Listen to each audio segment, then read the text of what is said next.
വെളുപ്പിനെ 5:05-ക്ക് ഇങ്ങനെ കാണിക്കുമ്പോൾ എന്നോട് ഒരാൾ പറഞ്ഞത് കമൻറ്റ് ബോക്സിൽ താങ്കൾ ഞങ്ങളെ പറ്റിക്കുകയല്ലേ സൂചി തിരിച്ച് വെച്ചെന്ന്.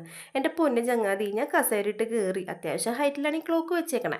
അങ്ങടേക്ക് കസേരയിട്ട് കയറി ക്ലോക്ക് എടുത്ത് ഇതൊക്കെ തിരിച്ച് വെച്ച് ലൈറ്റ് ഓഫ് ചെയ്ത് വീഡിയോ എടുത്ത് എനിക്ക് പ്രാന്തുണ്ടോ? ആ നേരം കൊണ്ട് എനിക്ക് രണ്ട് ഏത്തപ്പഴം തൊലി പൊളിച്ച് തിന്നൂടെ? എൻ്റെ ദേഹത്ത് കാണുമല്ലോ. ഞാനിപ്പോൾ പയ്യൊന്ന് ഉൾപ്പുളകം കൊണ്ടത്.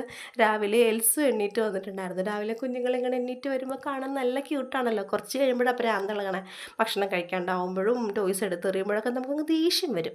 അപ്പോൾ ആ ചങ്ങായിനോട് ഞാൻ പറയുകയാണ്, ഞാൻ രാവിലെ അത്യാവശ്യം വെളുപ്പിന് എണീക്കുന്ന ആളാടോ. ഒരു 5:05 അല്ലെങ്കിൽ 6 മണിയാകുമ്പോഴേക്കും ഞാൻ എണീക്കും. പിന്നെ എനിക്ക് എണീക്കാൻ വൈകിയാൽ തന്നെ ഞാൻ എണീക്കാൻ വൈകി എന്ന് തന്നെ കറക്റ്റായിട്ട് വ്ളോഗിൽ പറയുകയും ചെയ്യും.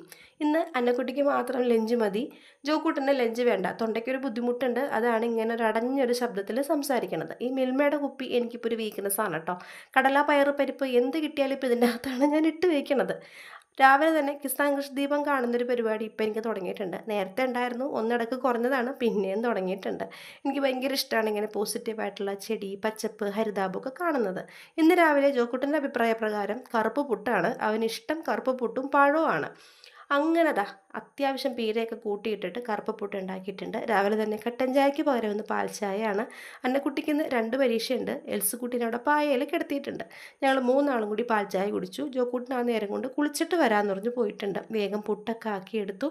ഈ കുറ്റിയും ഈ കുക്കറും നല്ല രീതിയിൽ യോജിച്ച് പോകുന്നുണ്ട്. ഇപ്പോൾ പൊട്ടിത്തെറിയ കാര്യങ്ങളോ ഒന്നുമില്ല. വേഗം കുറച്ച് പപ്പടവും വറുത്തു.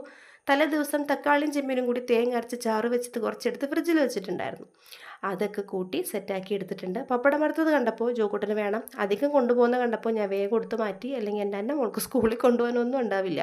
അവൾ പപ്പടം എടുത്തില്ല, പഴം മാത്രം മതി എന്ന് പറഞ്ഞു. അങ്ങനെ ദാ പപ്പടവും ഉരുളക്കിഴങ്ങ് മെഴുക്ക് പുരട്ടിയൊക്കെ ആയിട്ട് അവളുടെ ലഞ്ച് ബോക്സും ജോക്കൂട്ടന് കുറച്ച് നട്ട്സും കുക്കുമ്പറുമായിട്ട് സ്നാക്സ് ബോക്സ്